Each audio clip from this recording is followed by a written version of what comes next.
যদি কেউ বলে যে পয়গম্বরকে দিয়ে আল্লাহ পাকে ফাঁকে গুনাহ করান, এই জন্য যেন পয়গম্বরকে মানুষ খোদা মনে না করে, এ একরকম জাহেল।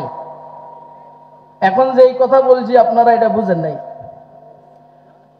অনেক স্কলার, উস্তাদবিহীন স্কলারের বক্তব্য হলো যে পয়গম্বরকে দিয়ে আল্লাহ গুনাহ করান নবুয়তের পরে, ও যেন মানুষ পয়গম্বরকে আল্লাহ মনে না করে। পয়গম্বরকে আল্লাহ মনে না করার জন্য কি গুনাহ করতে হইব? এ তো বোম্বিং হবে না, এটা এমনি, এটার দিকে তাকানোর দরকার নেই। আম্বিয়া আলাইহিস সালাম খানা খান, আল্লাহ খানা খান না। ঘুমান, আল্লাহ ঘুমান না। বিবাহ শাদী করেন, আল্লাহর কোনো বিবাহ শাদী নাই। তো আম্বিয়া আলাইহিস সালামকে জানো আল্লাহ মনে করা না হয়, এই জন্য গুনাহ করাইতে হবে, এটা জরুরি না, এটা একটা বান্তু কথা। এই জন্য একজনে বলছে, মা মজনু হাম সবক বুদি মে দর্দি ওয়াল ইশক ও বসারা রফত মাদর কুচহা রুসওয়া সুদেম। যারা পয়গম্বরদের ইসমত নিয়া, ইসমত আম্বিয়া নিয়ে উল্টা পাল্টা করে, এরা আর মির্জা কাদিয়ানির মধ্যে অতটা ব্যবধান নাই। কথা কয় না কেন? নামের শুরু দিয়া ইসলাম লাগাইলে ইসলাম হয় না, শেষে দিয়া ইসলাম লাগাইলে ইসলাম হয় না। ইসলাম দিলের ভিতরে ঢুকতে হবে, ঈমান দিলের ভিতরে ঢুকতে হবে, ইসলাম শরীরে লাগতে হবে, তবে মুসলিম, তবে মুমিন। বুঝেন নাই আপনারা? ওই যে আমি আর মজনুন দুজনেই প্রেমের দপ্তরের কি বলা হয়, পথিক, প্রেমের পথের পথিক। কিন্তু মজনু তার প্রেমের পাগলামি নিয়ে শহরের বাইরে চলে গেছে, আমি এখনো ভিতরে আছি। তো বলেন কি, কাদিয়ানি 2 নম্বরে নিয়ে ইসলামের থেকে বাইরে হয়ে গেছে। আর যারা পয়গম্বরের ইসমতের বিরুদ্ধে কথা বলে, তারা ইসলামের ভিতরে আছে, তবে আহলুস সুন্নাহ ওয়াল জামাতের অন্তর্ভুক্ত না। এখন কি বুঝছেন কথা আপনারা? মা মজনু হাম সবক বুদি মে দর দীওয়ানে ইশক ও বসারা রফত মা দর কুচহা রুসওয়া সুদে।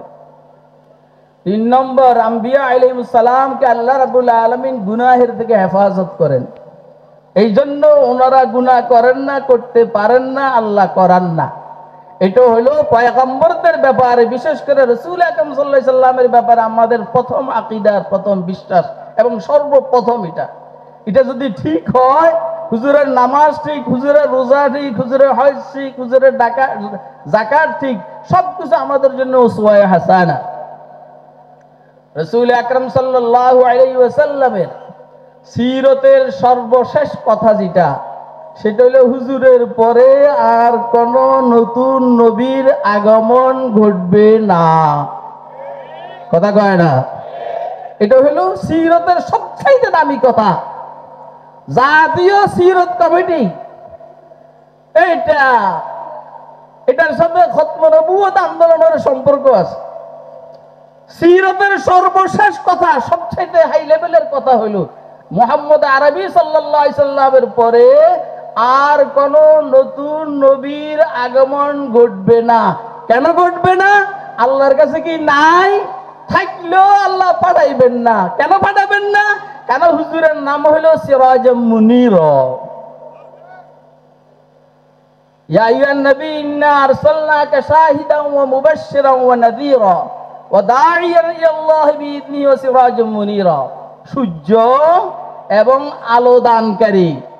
খেয়াল করেন কথা, সূর্য এবং আলো দানকারী।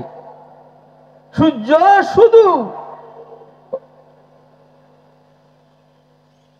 আলো দেয়, আলোকিত সূর্য এটা না, অন্যদেরকে আলো দিয়ে চন্দ্র বানায়, নক্ষত্র বানায়। মুহাম্মদ আরবি সাল্লাল্লাহু আলাইহি সাল্লাম নবুয়তের আকাশের সূর্য।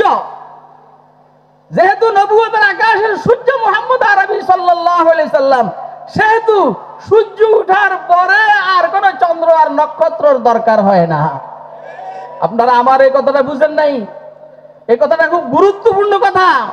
সিরাজুম মুনীর, নতুন কোন দলিলের প্রমাণের দরকার না। আল্লাহ নিজেই বলছেন মুহাম্মদকে আমি সূর্য বানাইছি, যে চন্দ্র বানায়, যে নক্ষত্র বানায়।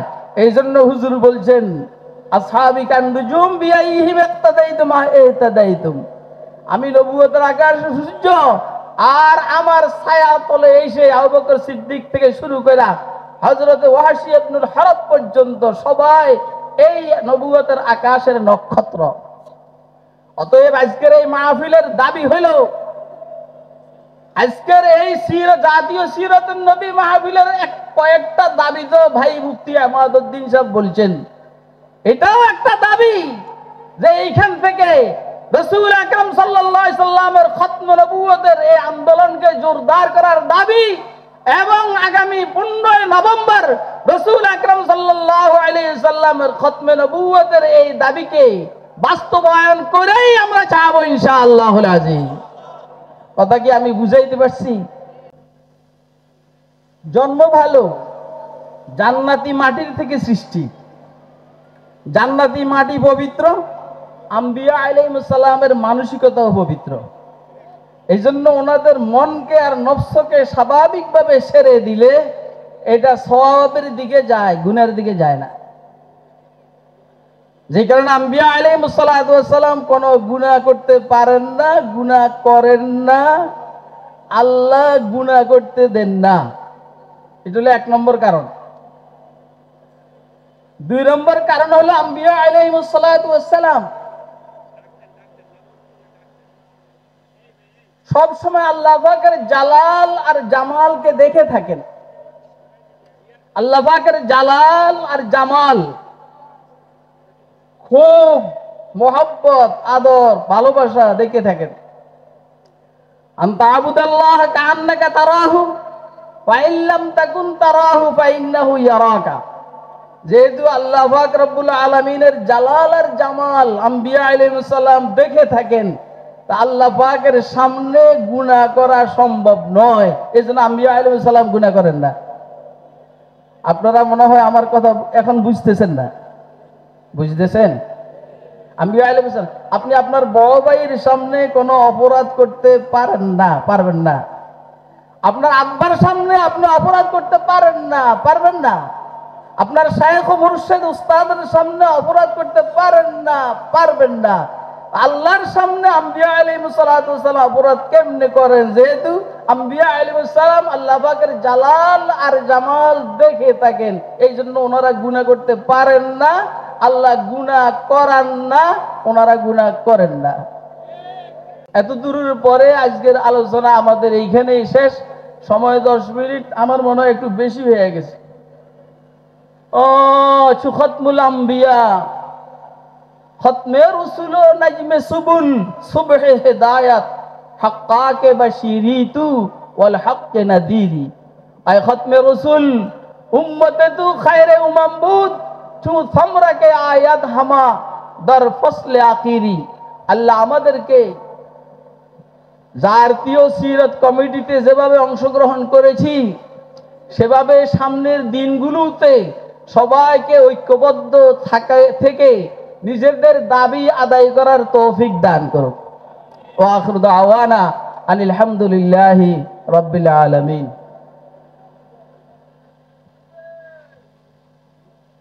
সম্মানিত উপস্থিতি, আমরা বারবার ঘোষণা করেছি আমাদের ডান পাশে, আমাদের বাম পাশে এবং মঞ্চের সামনে 3 জায়গায় আমাদের স্টল আছে। সেখানে জাতীয় সিরাত কমিটির ফরম আছে। আমরা যারা তার সদস্য হতে চাই, ফরম পুরো করে আমিও হতে পারি একজন গর্বিত সদস্য। জাতীয় সিরাত কমিটির এই বিশাল আয়োজনের অংশ হিসেবে আমি নিজেও তার মধ্যে শরীক হতে পারি একজন সদস্য হয়ে। বাংলাদেশ জাতীয় সিরাত কমিটি কর্তৃক আয়োজিত সিরাতুন নবী সাল্লাল্লাহু আলাইহি ওয়াসাল্লাম মহাসম্মেলনের এই পর্যায়ে আপনাদের সামনে গুরুত্বপূর্ণ তাকরীর পেশ করবেন উপমহাদেশের অন্যতম শ্রেষ্ঠতম শাইখুল হাদিস আল্লামা আজিজুল হক রহমতুল্লাহি আলাইহির সুযোগ্য উত্তরসূরি, বারবার কারা নির্যাতিত মুসলিম আলেম দ্বীন ভবিষ্যৎ জাতির রাহবার আল্লামা মুহাম্মদ মামুনুল হক দামাত বারকাতুহুল আলিয়া বক্তব্য নিয়ে আসছেন আল্লামা মামুনুল হক দামাত বারকাতুহুল আলিয়া। নারায়ে তাকবীর।